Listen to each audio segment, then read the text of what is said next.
ነገ ማለት ነው እንደዚህ ጠጥተን እንረግጣችኋለን። የዋንጫ ቀን በአሁኑ ጊዜ ግን በፍጹም አያሳፍረኝም። አርቴታ ስለማምነው ማለት ነው። ገብቷችኋል አይደለም? ለምን እንደማምነው ሙሉ ቪዲዮን ተከታተሉት ማለት ነው። ይኸውላችሁ አርቴታ ጭንቅላቱ ይሰራል አይሰራም የሚለውን ነገር በስትክክል የምናይበት ቀን ነው። ይሄ መላጣ ሰውዬ ደግሞ ማለት ነው ዋጋውን የሚሰጥበት ቀን ነው። ለስንት ዓመት ያሰቃየንን ነገር ዛሬ ነው የምንበቀለው። ገብቷችኋል አይደለም? አርቴታ አሪፍ አሰላለፍ ይዘግባ። ሃላንድ ከጨዋታው በፊት ያፕ እያደረገ ነበር። ለጨዋታው በጣም ኤክሳይትድ ነኝ፣ ጋብሪኤል ለማየት በጣም ኤክሳይትድ ነኝ አለ። ገብቷችኋል?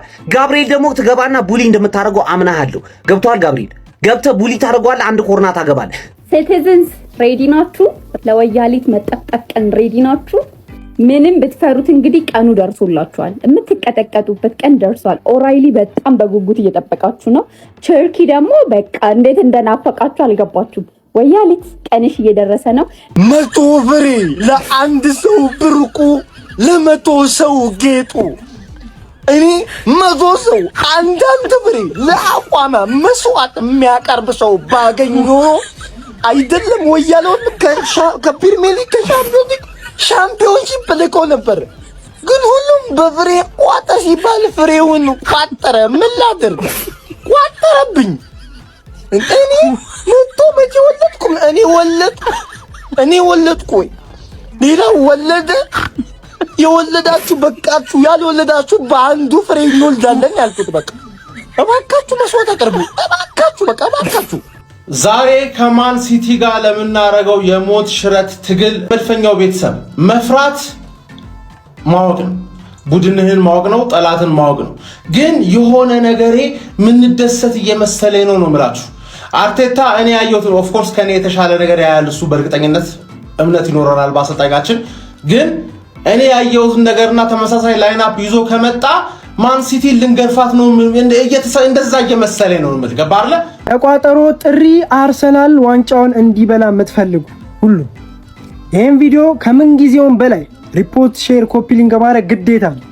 እንደሚታወቀው በዚህ ዓመት ከየትኛውም ቲም በላይ ዋንጫውን ለአርሰናል እንደሚገባ ተጫዋቾቹ አሳይተውናል። ለፍቷል፣ ደክሟል።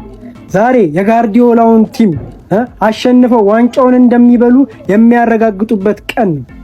አርሰናል ዋንጫውን እንዲበላ የምትፈልጉ ደጋፊዎች ኮመንት ላይ አለን በሉ። የቋጠሮ ቀን ትናንት ለጎረቤቱ አስቋጠር ነበር። ዛሬ ለጎረቤታችን ቋጥረን ዋንጫውን ለማንቸስተር ሲቲ እናስረክባለን ማለት ነው። የዋንጫ ጨዋታ ዛሬ ማንቸስተር ሲቲ ቅጥቅጥ አድርጎ አርሰናልን አሸንፎ በጆሮ ሂዶ ዋንጫው የኔ ነው ይሏል። ሹክ አመቱን ሙሉ በየሳምንቱ ስንለፈልፍ የነበረው የአርሰናልን ግጥም ስናወራ የነበረው ስንሰደድለት የነበረው ጉዳይ ዛሬ ነው ፍሬም የሚያፈራ። ማንቸስተር ሲቲ ይህን ጨዋታ ተሸነፍክ ማለት ሰጠው ማለት አይገባም ሙላ ዋንጫው። ከዛ በኋላ አርሰናል ጥሎ 2-3 ጨዋታዎችን አንተ ብትበለው ልክ እንደ አርሰናል የማይገባ ቡድን ማለት ወይ እናሸንፋለን ወይ ሞተን እንቀራለን። ኧረ በስመ አብ ደረሰ እኮ እናንተ። እኔ ጊም እንዳይደርስ ነበር ስቋጥር የነበረው እንዳይደርስ ማለት ነው።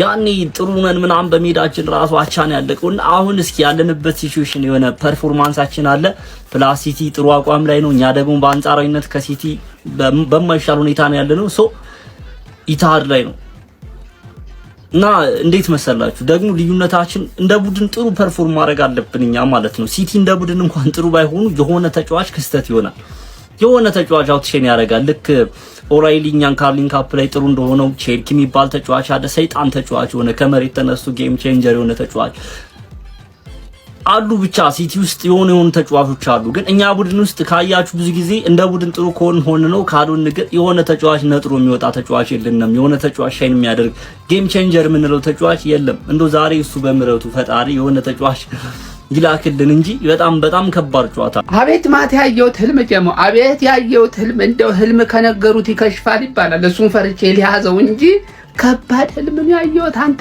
ዛሬ ወሳኙ ቀናችን ደርሷል። የፍጻሜውን ጨዋታ ለማየት ተዘጋጃችሁ ወይ ጀማው? እኔ ሙሉ ዝግጅቴን አጠናቅቄያለሁ፣ ባንዲራዬን አዘጋጅቻለሁ ጀማው። በቀጣይነት ደግሞ ሲቲን ረግጠን በጋራ ምን ጨፍር ይሆናል ያለ ምንም ጥርጥር ማለት ነው ጀማው። ግን አንድ ነገር ተጠንቀቁ። ይኸውላችሁ መፍራት የሚባል ነገር ቡድናችንን ማስወገድ አለበት፣ ደጋፊውን ማስወገድ አለበት። በስነ ልቦናው ጠንካራ መሆን መቻል አለብን። የሳምንቱ እጅግ ተጠባቂና አጓጊው ጨዋታ ማንቸስተር ሲቲ ከአርሰናል በኢታድ ስቴዲየም የዋንጫውን ጉዞ የሚወሰንበት የሚመስለው ጨዋታ እንግዲህ ኢታድ ላይ አመሻሽ 12 ሰዓት ተኩል ሲል ማንቸስተር ሲቲ ከአርሰናል እንግዲህ ጨዋታቸውን ያደርጋሉ። አቤት ቅዠት፣ አቤት ቅዠት! ቃዠሁ ማታ አርሰናል አሸንፎ ሲረገጥ ሲጠፈጠፍ፣ ዛሬ ማሸነፍ የለበትም፣ ማሸነፍ አለበት አርሰናል። ታየኝ የሚደርስብኝ ስቃይ ማለት ነው፣ የሚደርስብን ስቃይ። አራ እንቋጥር ቤተሰብ፣ እንቋጥር አለቀልን። ዛሬ የዋንጫ ቀን ነው። ሲቲን ሜዳው ድረስ ሄደን ዋንጫውን የምናረጋግጥበት ቀን ነው ማለት ነው። በኃይለኛ ብር የምታሲዝ ከኔ ጋር ሲቲ ያሸንፋል ብለህ በቤት ካርታ ወይ በመኪና ሊብሬ የምታሲዝ ቫምዳስ ነው ኳስ የማየው ናና አዋራይ ማለት ነው። ጋይስ ኢትስ ማች ዴይ። ዛሬ የዋንጫውን አንድ ጆሮ የምንይዝበት ቀለል ያለች ትሬኒንግ እናደርጋለን። ቀለል ያለች ማለት ነው። ሰው ሁሉ ከባድ ጌም አለ ዛሬ ምናምን፣ አይ ከባድ ጌም የለም ዛሬ፣ ቀለል ያለች ትሬኒንግ አለችብን። ለማንኛውም ትላንት እንዳያችሁት እንረግጣቸዋለን እያሉ ነው። ኦኬ እንረግጣቸዋለን፣ ሜዳ ላይ የምናየው ይሆናል እኛ ማለት ነው። እነሱ ከሜዳ በፊት ይፎክራሉ፣ እኛ ደግሞ ሜዳ ላይ በትክክል ምን ማድረግ እንደምንችል እና ያሳያቸዋለን ማለት ነው። አምና ማድሪድን ልንገጥም ወደ እንትን ስንሄድ ወደ በርናባው ስንሄድ ትዝ ይላችኋል። ኡናመቲና ምናምን በሚል በቃ ሬሞንታዳ ምናምን ተብሎ ሲቀወጥብን የዛን ቀን እንደፈራሁት ለአርሰናል ፈርቼ አላውቅም። በቃ መከራችንን ሊያበሉን ነው ብዬ ነበርና ከዛ በድል ተወተነዋል። የዛሬውን የሲቲ ጨዋታ ወደ ኢቲሃድ ስንሄድ ማለት ነው ማንም አርሰናል ያሸንፋል ብሎ እየጠበቀ አይደለም። ኦኬ ማንም ማለት ነው። እና እኛ አርሰናል ደጋፊዎች ራሱ ካለፉት የአርሰናል ፐርፎርማንስ በመነሳት ስጋት ላይ ነን። ከዛ ስጋት የአርቴታ ልጆች ያወጡናል ወይ ነው። አሁን ሊትራሊ 6 ሰዓት ይቀረዋል ጨዋታው እና ከእንቅልፌ ተነስቼ ቪዲዮ ለመስራት እያሰብኩ ማለት ነው 3 ሰዓት በላይ ወስዶብኛል። ምንድነው ለአርሰናል ደጋፊ ማወራው? ምንድነው ለእኔም ፎሎ ለሚያደርጉኝ ሰዎች ለሚከታተሉኝ ሰዎች ምንድነው ምላቸው የሚለውን ነገር ማለት ነው አይ ሃቭ ኖ አይዲያ። ከጨዋታው በኋላ እናወራለን። እናሸንፋለን የአርቴታ ልጆች እናሸንፋለን ወይስ በቃ ምንድነው ሲዝኑ ባዶ ነው የሚሆነው? አላቅም። የዛሬውን ጨዋታ የምንሸነፍ ከሆነ ከሚካኤል አርቴታ ጋር ተጨባብጬ የሚቀጥሉትን 5 ጨዋታዎች እንዲሸነፉ መጸለይ ብቻ ነው። ነገር ግን ያ የሚሆን ስለማይመስለኝ የዛሬውን ጨዋታ ማሸነፍ ግዴታ ነው። ፔፕ ጋርዲዮላ እንግዲህ የዛሬውን ጨዋታ በተመለከተ የተናገረው ንግግር ነው። ዛሬ እንግዲህ በጣም ከባድ ጨዋታ እንዳለብን ይታወቃል። ግምታችሁን ኮሜንት ሴክሽን ላይ እያስቀመጣችሁ በዛሬው ጨዋታ ዙሪያ ያሉትን መረጃዎች በአጭሩ እንመልከት። ማንቸስተር ሲቲ በኩል ሩበን ዲያዝ እና ግቫርዲዮል ሙሉ ለሙሉ ከጨዋታው ውጪ ናቸው። ከዛ በተጨማሪም በባለፈው በቼልሲ ጨዋታ ላይ ተቀይሮ የወጣው ኦራይሊ ለጨዋታው ሙሉ ለሙሉ ዝግጁ ነው። በክለባችን በኩል ያሉትን መረጃዎች ስንመለከት ማርቲን ኦዴጋርድ ከደረሰበት ጉዳት ሙሉ ለሙሉ እንዳገገመና ለዛሬው ጨዋታ ሙሉ ለሙሉ ዝግጁ እንደሆነ ትናንትና ምሽት አንዳንድ መረጃዎች አሳይተዋል። ከዛ በተጨማሪም ቡካዮ ሳካ ሙሉ ለሙሉ ከጨዋታው ውጪ ነው። ጁሪያን ቲምበርና ሪካርዶ ካላፊዮሪን በተመለከተ ምንም አይነት የወጣ መረጃ የለም። ነገር ግን ጁሪያን ቲምበር ለዛሬው ጨዋታ እንደሚደርስ የሚያሳዩ መረጃዎች እየወጡ ይገኛል። እንዲሁም አንቶኒ ቴይለር የጨዋታው ዋና ዳኛ ተደርጎ ተመርጧል። ከዛ በተጨማሪም በቪአር በኩል ደግሞ ጆን ብሩክስ የሚኖር ይሆናል። በፕሪሚየር ሊጉ ያለፉትን 5 የእርስ በርስ ግንኙነት ስንመለከት ክለባችን 2 ጊዜ ማሸነፍ ችሏል። ከዛ በተጨማሪም 3 ጊዜ ደግሞ በአቻ ውጤት መጠናቀቅ ችሏል። ጨዋታው እንግዲህ ዛሬ ምሽት 12 ሰዓት ተኩል በኢታድ ስቴዲየም የሚደረግ ይሆናል። ከአስተማሪና ከተማሪ የዛሬው 90 ደቂቃ እሱን ይለያል። ማን ያሸንፋል? አስተማሪው ወይስ ተማሪው? ፔፕ ጋርዲዮላ ወይስ አርቴታ ነው የሚያሸንፉት? ይህ ማለት የዛሬው 90 ደቂቃ የፕሪሚየር ሊጉ ንጉስ ማን ይሆናል ተብሎ የሚለይበት ከዋንጫ በፊት የሚደረግ የዋንጫ ጨዋታ ማለት እንችላለን።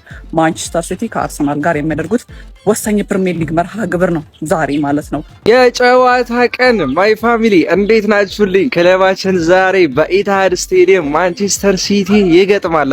በጣም ከባድ ጨዋታ ነው አይኖ። ነገር ግን እናንተን መመረቅ ደስ ስለሚለኝ ጨዋታውንም ምኑንም ምን እንደሚፈጠር እኔ ይመርቃችኋለሁ። እናንተ ኮፒ ሊንክ ሪፖስት ያደረጋችሁ ኮመንቱን ደግሞ አሜን እያላችሁ ታጥለቀለቁታላችሁ። ፎሎ እና ላይክ ደግሞ እንዳይረሳ። እሺ ክለባችን ዛሬ 3 እና 4 ከዛ በላይ ጎል ያስቆጥራል ብዬ እንኳን ኤክስፔክት አላረግም። 2-0 በክሊንሺት ግን የምንወጣበት ጨዋታ ይመስለኛል።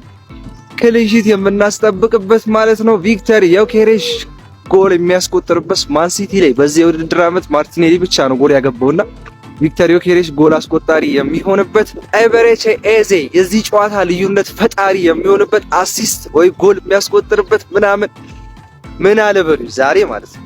ከሴት ፒስ 1 ጎል እናገኛለን። ጉድ ሞርኒንግ ጋይስ። ያን የለመደ ተረጋጭ ልንረግጠው ነው። ያው ትናንትና ትንሽ ወከባ ነበረ። የቲማችን ሎጎ ተረግጦ ማለት መለፋለፍ መፍትሄ ይሆናል ብዬ አላስብም። የሲቲ ደጋፊ ደግሞ በስራ ነው የሚያሳየው። ልጥፍ አድርገን ወገብ አገደውን ብለን ያን ቲም እንሸኘዋለን ማለት ነው።